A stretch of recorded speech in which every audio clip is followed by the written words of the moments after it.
Iran Israel యుద్ధంలో కీలక పరిణామం చోటు చేసుకుంది.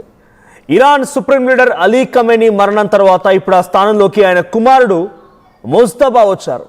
సో ముజ్తబా ఆ స్థానాన్ని ఇప్పుడు భర్తీ చేశారు. ఇంటర్నేషనల్ మీడియా కథనాల మేరకి ఇరాన్ ఇంటర్నేషనల్ మీడియా కథనాల మేరకి ముజ్తబా ఇక్కడ మీరు ఫోటోలు చూస్తున్నారు. ఆయన ఇప్పుడు సుప్రీం లీడర్గా ఎన్నుకున్నారు. ఐఆర్జీసీ ఇచ్చినటువంటి సూచనల మేరకి ఆ మత పెద్దల నిర్ణయం తీసుకున్నట్టు తెలుస్తోంది.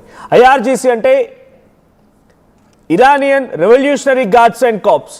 So Iranian Islamic revolutionary guards and corps ఇచ్చినటువంటి సూచనల మేరకి ఇప్పుడు ఆ మత పెద్దలు ముజ్తబాని ఎన్నుకున్నట్టు తెలుస్తోంది. సో ఖమేనీ కార్యకలాపాల్లో ముజ్తబా గతం నుంచి కూడా చాలా కీలకంగా వ్యవహరించారంట. ఇరాన్ ఇజ్రాయెల్ మధ్య ఈ యుద్ధం కొనసాగుతున్న నేపథ్యంలో ఇరాన్ తీవ్రంగా నష్టపోయింది. సుమారుగా 1000 మంది మరణించినట్టు తెలుస్తోంది. Iran supreme leader Ali Khamenei కూడా ఈ మరణాల్లో ఈ లెక్కలో ఒకరు. సో ఫిబ్రవరి 28న మొదలైనటువంటి ఇజ్రాయెల్ అమెరికా దాడులు, అమెరికా ఇజ్రాయెల్ చేసినటువంటి ఈ దాడుల్లో అలీ ఖమేనీ చనిపోయారు. ఆయనతో పాటుగా ఆయన భార్య, కూతురు, అల్లుడు, మనవడు కూడా మరణించినట్టు తెలుస్తోంది. అయితే ఇరాన్ రక్షణ మంత్రి అజీజ్ నజీర్బాజాదే కూడా మరణించారు. IRGC commander in chief Mohammad Pakpour కూడా ఈ దాడిలో మరణించినట్టు తెలుస్తోంది. ఇక ఇరాన్ సాయుధ దళాల chief of staff Abdolrahim కూడా ఆయన కూడా ఈ యొక్క దాడులో మరణించారు. ఇరాన్ డిఫెన్స్ కౌన్సిల్ అధిపతి అలీ షంకాని కూడా మరణించారు. ఇరాన్ మినాబ్లోని షజేర్ తయ్యబే గర్ల్స్ స్కూల్ పై దాడి జరిగింది. అక్కడ 170 మంది విద్యార్థులు, టీచర్స్, 96 మంది విద్యార్థులకి గాయాలయ్యాయి. 170 మంది మరణించారు. ఇక లెబనాన్లో 50 మంది మరణించినట్టు తెలుస్తోంది. ఇరాన్ ప్రతీకార దాడుల్లో ఇజ్రాయెల్లో 11 మంది మరణిస్తే ఇరాన్ దాడుల్లో అమెరికా సైనికులు 6 మరణించారు. ఇక బహ్రెయిన్లో 1, యుఏఈలో 3, ఒమన్లో 1 మరణించారు.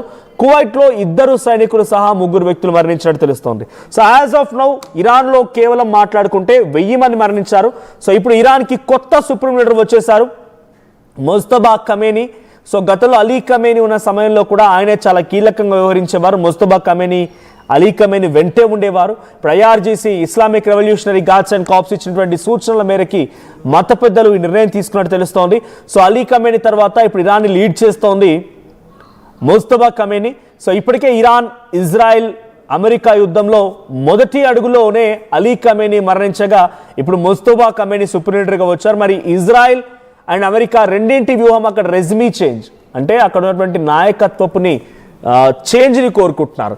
సో ప్రజెంట్ ఇస్లామిక్ మత ఆచారాలతో నడుస్తున్నటువంటి అక్కడ దేశాన్ని, వాళ్ళ పద్ధతులని, లేకపోతే అలీ ఖమేనీ యొక్క వన్ హ్యాండెడ్ రూలింగ్ని మొత్తాన్ని కూడా పక్కన పెట్టి దాని నుంచి షాల పాలన తీసుకురావాలి.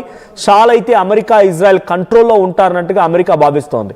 మరి మళ్ళీ అలీ ఖమేనీ చనిపోయినా ఆయన వారసత్వంగా ఆయన కుమారుడు ఇప్పుడు ఆ పీఠను అధిరోహించారంటే అమెరికా ఊరుకుంటుందా, లేదా మళ్ళీ ముజ్తబా ఖమేనీని కూడా అంతమొందిస్తారా? షాల పరిపాలన తీసుకురావాలి, రెజ్మీ చేంజ్ అనేది వాళ్ళు కోరుకుంటున్నారు అన్నప్పుడు ఇప్పుడున్నటువంటి ముజ్తబా ఖమేనీ ఆ పీఠను అధిరోహించడం రెజ్మీ చేంజ్ కిందికి రాదు. కాబట్టి ఆయనను కూడా టార్గెట్ చేసే అవకాశం ఉందా? 1000 మంది మరణించినటువంటి దాంట్లో మొదటిగా అలీ ఖమేనీ పేరు ప్రస్తావించారు. అలీ ఖమేనీ కూడా మరణించారు. ఆ తర్వాత ఆయన భార్య, మనం చూస్తున్నాం ఖమేనీ భార్యకు సంబంధించి విజువల్ కూడా రైట్ సైడ్ ఫోటో కనబడుతోంది. తర్వాత ఫ్యామిలీకి సంబంధించి విజువల్లో ఆయన మనవడు, ఆయన అల్లుడు అండ్ ఖమేనీ భార్య వీళ్ళందరూ కూడా మరణించారు. సో అలీ ఖమేనీ మరణంతో పాటుగా అదే ఇరాన్కి సంబంధించి సాయుధ దళాల చీఫ్ అబ్దుల్ రహీం మౌసవి కూడా మరణించారు. ఇరాన్ రక్షణ శాఖ మంత్రి అజీజ్ నజీర్జాదే కూడా మరణించారు. ఇటు ఖమేనీతో పాటుగా ఆయన భార్య, కూతురు, అల్లుడు కూడా మరణించారు. సో వరుసగా ఇరాన్లో దాడులు జరుగుతున్న నేపథ్యంలో ఇప్పటికే పలువురు మరణించారు. చాలా చీఫ్లే, సాయుధ బలాల చీఫ్తో పాటుగా ఇటు డిఫెన్స్ కౌన్సిల్ అధిపతి అలీ కూడా మరణించారు. ఇరాన్ మినాబ్లోని షజరే తయ్యబ్ గర్ల్స్ స్కూల్ పైన దాడి జరగడంతో అక్కడ 170 మంది విద్యార్థులు మరణించడంతో పాటుగా 96 మందికి గాయాలయ్యాయి. ఇదే దాడిలో లెబనాన్లో 50 మంది మరణిస్తే అటు ఇరాన్ ప్రతీకార దాడిలో భాగంగా ఇజ్రాయెల్లో 11 మంది, అమెరికా సైన్యం 6 మరణించారు. సో ఓమన్లో కూడా 1 మరణం సంభవించింది, కువైట్లో 2. ఇలా వరుసగా ఈ యుద్ధం కారణంగా మరణాలు సంభవిస్తూనే ఉన్నాయి. సో ఎక్స్క్లూజివ్ ఫోటో మీరు చూస్తున్నారు ఖమేనీ ఫ్యామిలీకి సంబంధించి. ఖమేనీ భార్య, ఖమేనీకి సంబంధించి కుటుంబంలో ఉన్నటువంటి వారి పిల్లలు, వారి కూతురు ఆ ఫోటోలు కనబడుతున్నాయి. ఇక్కడ ఫోటోలో ఉన్నటువంటి ఖమేనీతో పాటుగా ఆయన భార్య, ఆయన కూతురు అండ్ ఒక మనవడు కూడా మరణించాడు, అల్లుడు కూడా మరణించాడు. సో మొత్తంగా ఆ ఖమేనీ కుటుంబంలో ఇప్పటివరకు 5గురు మరణించినట్టు తెలుస్తోంది. సో 5 మరణాలు కేవలం ఖమేనీ కుటుంబం నుంచి సంభవించాయి. సో ప్రెసెంట్ అలీ ఖమేనీ వారసత్వంగా ముస్తఫా ఖమేనీ ఆ పీఠను అధిరోహించినప్పుడు రెజ్మీ చేంజ్ అనేటువంటి లక్ష్యంగా అమెరికా ఇరాన్ పై దాడి చేస్తోంది. కాబట్టి ఆ రెజ్మీ చేంజ్ అనేది జరగలేదు. మరి రెజ్మీ చేంజ్ని కావాలంటే చాలా పరిపాలన వస్తేనే రెజ్మీ చేంజ్ అనేది ఉంటుందనేది అలీ ఖమేనీ తర్వాత అమెరికా భావించింది. ఇప్పుడు అలీ ఖమేనీ మరణం తర్వాత అమెరికా అండ్ ఇజ్రాయెల్ వాళ్ళ లక్ష్యాన్ని చేరించగలిగాయా? టార్గెట్ రీచ్ అయ్యారా? రెజ్మీ చేంజ్ అయిందా అంటే ఇప్పుడున్న సిచ్యువేషన్లో రెజ్మీ ఎక్కడ కూడా చేంజ్ అవ్వలేదు. సో దీని నేపథ్యంలో ఇంకా అమెరికా దాడులని పెంచే అవకాశం ఉంది. అలీ ఖమేనీ తర్వాత పీఠ అధిరోహించిన ముస్తఫా ఖమేనీ యొక్క ప్రాణం కూడా కొంత అపాయంలోనే ఉంది. ఆయన ప్రాణం కూడా హాని ఉందన్నట్టుగానే కనబడుతోంది. ఇజ్రాయెల్ అమెరికా రెండు కలిసి మళ్ళీ ముస్తఫా ఖమేనీని కూడా అంతమొందిస్తారా, లేదా ముస్తఫా ఖమేనీ అక్కడ తన చేతిలో ఉన్నటువంటి పవర్స్ను ఉపయోగించి ఐఆర్జీసీ కమాండెంట్స్ని కానీ లేకుంటే ఇతరత్ర రక్షణ శాఖ మంత్రి మరణించాడు, సాయుధ బలగాల చీఫ్ మరణించాడు, అక్కడ ఆర్మీ చీఫ్ మరణించాడు. ఇవన్నీ మరణాలు సంభవించిన తర్వాత అయినా సరే అక్కడి ప్రభుత్వాన్ని లీడ్ చేసి ఆయన ఈ యుద్ధాన్ని కొలిక్కి తీసుకొస్తారా? అమెరికా ఇజ్రాయెల్ తమపై దాడి చేయకుండా అడ్డుకుంటారా? శాంతియుత వాతావరణంలో చర్చలు నడిపిస్తారా, లేదంటే డైరెక్ట్గా దాడి చేస్తారా? ఏం జరుగుతుందో చూడాలి. ఫిబ్రవరి 28వ తేదీన ఈ యుద్ధం ప్రారంభమైంది. మొదటిగా ఇరాన్ పైన అమెరికా ఇజ్రాయెల్ దాడులు చేశాయి. సో ఈ దాడుల నేపథ్యంలో supreme leader Ayatollah Ali Khamenei మరణించారు. సో ఆయనతో పాటుగా మరికొంతమంది కూడా మరణించారు. ఇరాన్లో మొత్తంగా ఇప్పటివరకు ఎగ్జాక్ట్ కౌంట్ చెప్పాలంటే 993 మంది మరణించినట్టు తెలుస్తోంది.